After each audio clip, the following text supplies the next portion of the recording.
What up, though? What up, though? What up, though?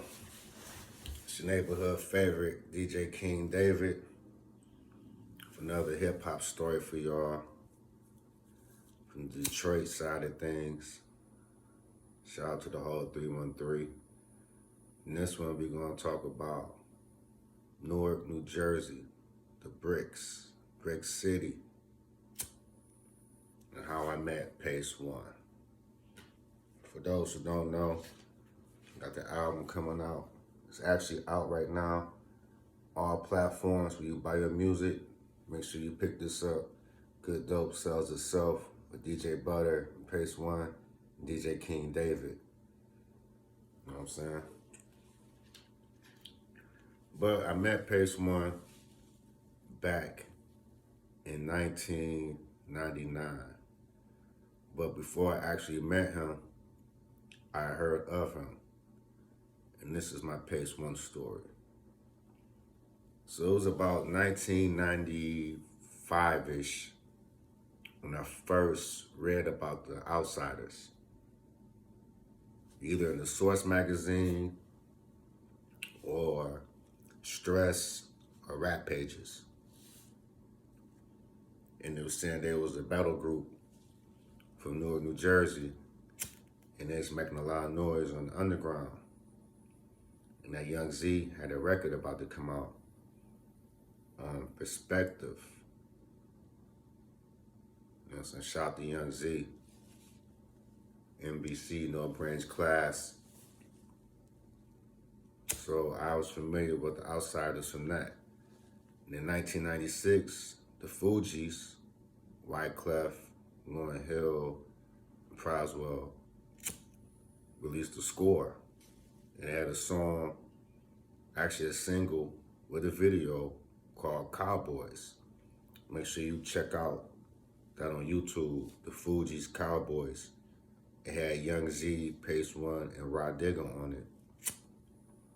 So I said, okay, the Outsidaz is doing their thing. I read about them, and now they on a major album. That was a good look for them. Around the same time in Detroit, Bizarre from D12 was already messing with them. They put a song out. I got the song on a DJ Butter mixtape. You go check out my DJ Butter lesson, and I talk about all of this. The song was called Take the World With Me. It had Eminem, Bizarre, Pace One on it. So then I seen Pace in the De La Soul video. It's So Easy. In the lunchroom, they had the food fight. So, okay, Pace making his rounds. So at this point, I don't know any of them. I don't know Bizarre. I don't know DJ Butter. I know who they are because I see them doing their thing, but like I keep telling y'all, I wasn't in the rap game yet. I didn't get in the game officially till 98. So in 98, Pace has a single called I Declare War.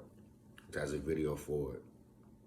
You can check out Eminem and Pace One video. He's the hip hop mayor that's trying to ban rap.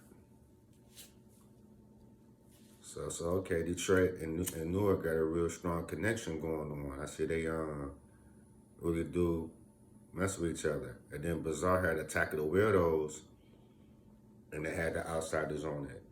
Check out my Bizarre lesson. I talk about that. I bought his record before I knew him.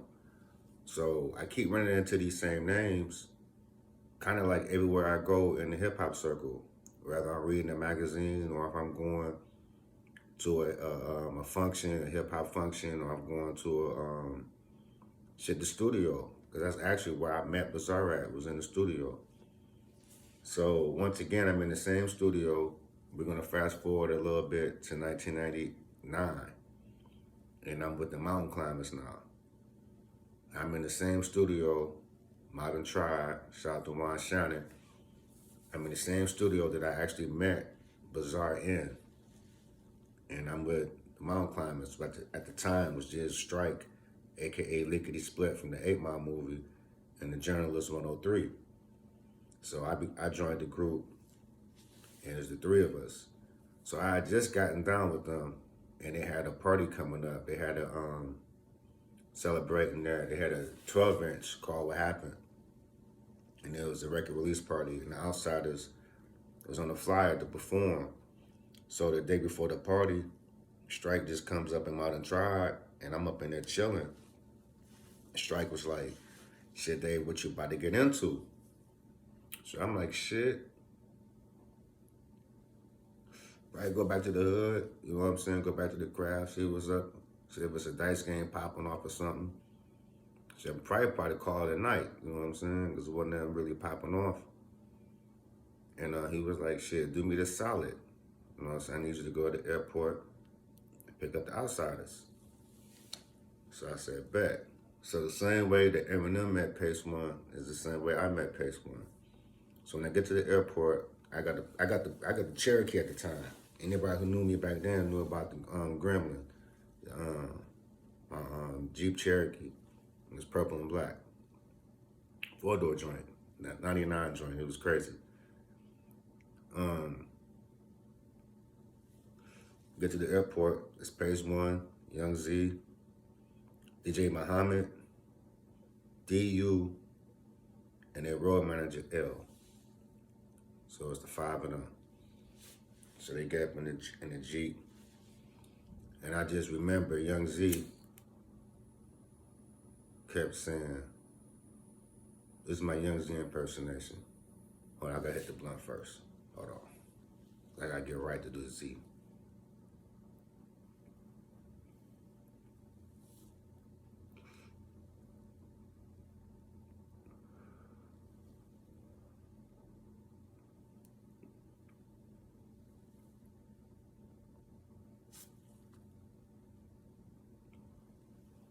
"You taking me to Bazaar House, right? King Dave. We going to Bazaar House.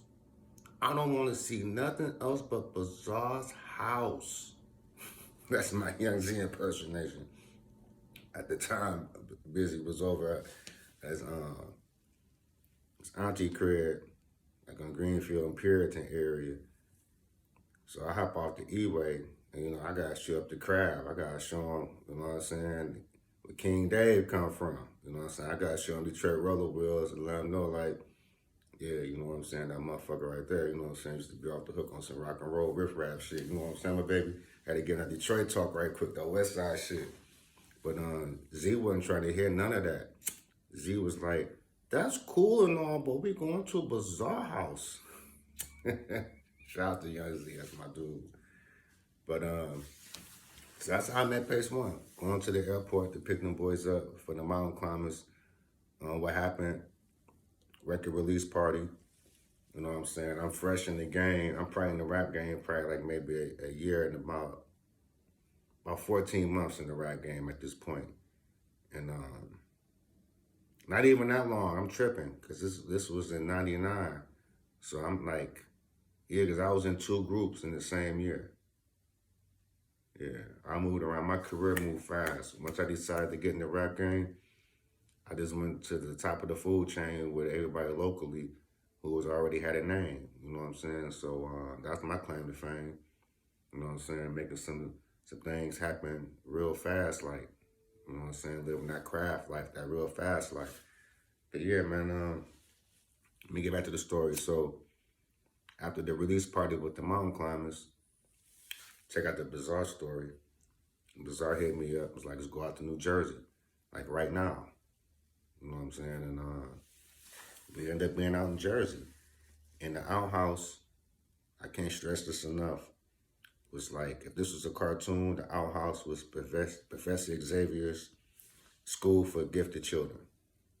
You know what I'm saying? With the Danger Room, how Professor X trained the X-Men, how he trained the New Mutants. It's the same shit with the outhouse. You know what I'm saying? 20th and Springfield, Newark, New Jersey. That's where I met Redman at the outhouse. I met Roz Noble, his sister. I met Eric Sermon's sister, Kim. You know what I'm saying? I met Donna, the 2 for 5 lady, around the corner. You know what I'm saying? Shout out to Donna and the 2 for 5s. Everybody from the bricks know what I'm talking about. In the late 90s, early 2000s. The 2 for 5s get you right, get you tight. 2 for 5. See, I spent 10. I was out there doing the Earl Flynn in my top 10s. Shout out to the whole Newark. You know what I'm saying? Your boy schoolyard. That's what they was calling me, a little schoolyard out there. You know what I'm saying? I had the rap. See, Bizarre was my mentor back in them days. And he pulled the ace card, the secret weapon. We was all sitting around smoking blunts, talking about rap. And Bizarre said, yeah, Dave can rap. The DJ? Because back then I wasn't even doing the Dirt Diggler thing like that. I hadn't even recorded The Power of the Underground with Proof or nothing. Rest in peace to Proof. I didn't even record that song back then. This is like before that. You know what I'm saying? Like Busy knew I could rap because I used to be around him. You know what I'm saying? We used to freestyle. Rest in peace to Bugs. Me and Bugs used to get it in too. Like, you know, not even battling each other, just like sparring sessions. Like, we're not even trying to make no song. We're not even trying to be on no mixtape. We're not making no record. We just some raw MC shit. You know what I'm saying? So by me being able to go out to Newark and go to our house and be a part of that bloodline, that Detroit Newark connection, you know what I'm saying? That started with Bizarre, and then went to Eminem, and then went down to the mountain climbers, you know what I'm saying? But Busy took me out there before I went out there with my group. Before me and Strike and Journalists was going to New Jersey, I was going out there with Busy. So shout out to Bizarre. You know what I'm saying? You can check him out on this album too. I can't stress enough. The Good Dope Sells Itself. You know what I'm saying? The reunion record with Bizarre and Pace is on here. Shout out to B-Boy Reg. He on there too. HP Legend. You know what I'm saying? AKA Potential. You know what I'm saying? From the Funky Fresh days. But yeah, man, Detroit hip hop is crazy. And Newark definitely played a role in like our cousins. You know what I'm saying? So that's why my first mix CD, my first official joint, The Mountain Climbers Part 1, you know what I'm saying? When you pop the CD in, the very first person you hear is Pace. You know what I'm saying? Just talking that shit, representing for your boy right here. You know what I'm saying? So this is my first album, Good Dope Sells Itself. You know what I'm saying? With the matching bucket, I was like, fuck it. You know what I'm saying? I got the blunt, I ain't gonna tuck it. I can't make this up, man. That's how shit be. Yeah, because I'm representing the SCB, but that's how I met Pace One, man. Through Strike, aka Lickety Split.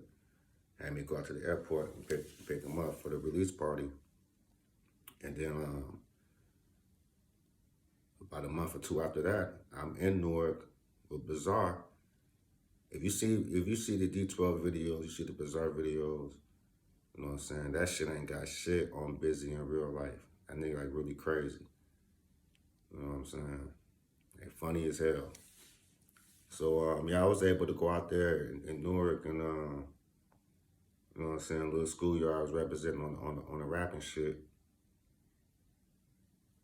And that was important for me back. That meant a lot to me to be able to leave college and leave my jobs and leave regular life and become this rap superhero. And not even a whole year removed from my regular life, I'm out here with signed artists. You know, the Outsidaz did big things in the game. They was in the industry, but they was not commercial. Being in the industry and being commercial is two different things completely. For real, for real.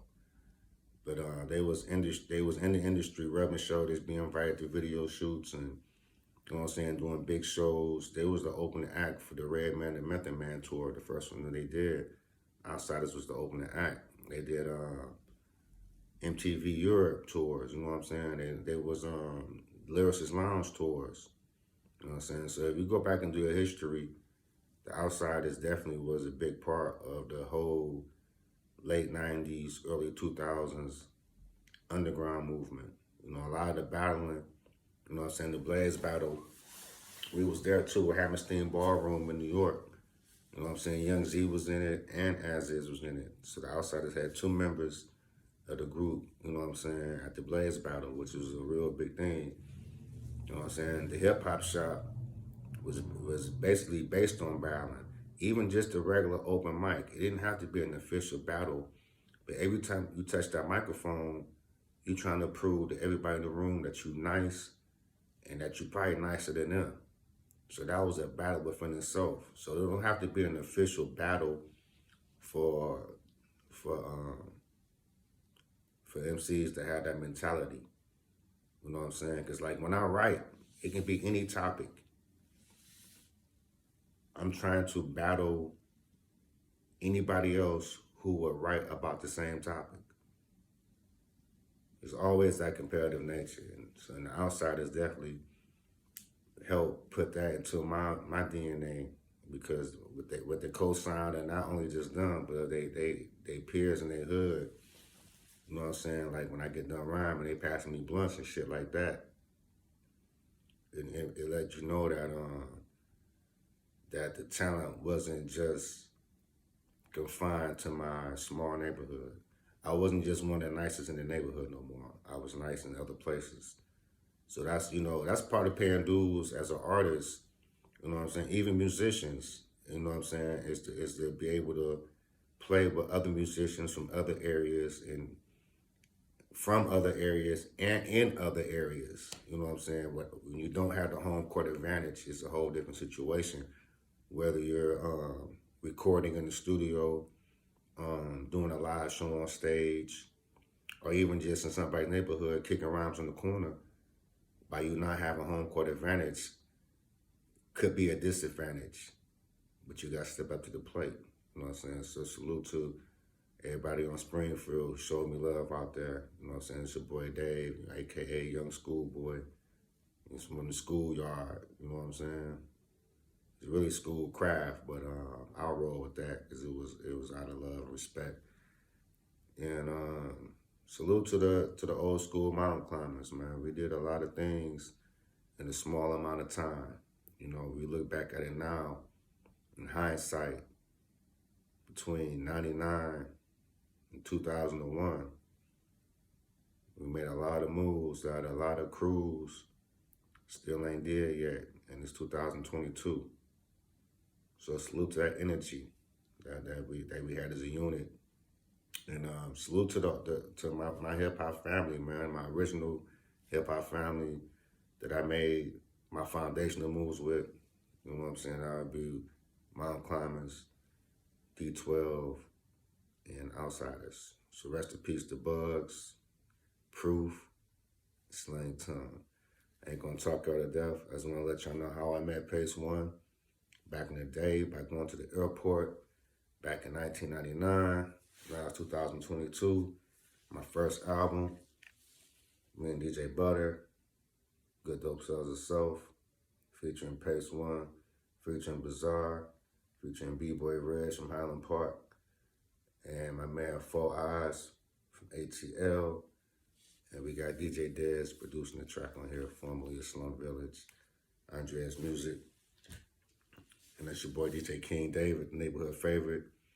Make sure that you check me out on IG, DJ King David 1, Detroit Skills. And make sure you follow me on SoundCloud, which is DJ King David 313. All right? So subscribe to the channel, like the video. If you got any stories or any comments, make sure you hit the comment section. You know what I'm saying? Let's keep building. These hip-hop stories are very important because we laid the foundation for the transitional period of all underground music. You know what I'm saying? Detroit and Newark definitely played major roles in that, and bringing the battle element, keeping it alive in the industry, always. Good Dope Sells Itself. Check out for the description.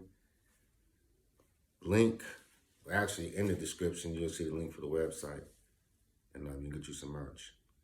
But see y'all next video. I'm out. Thanks for watching.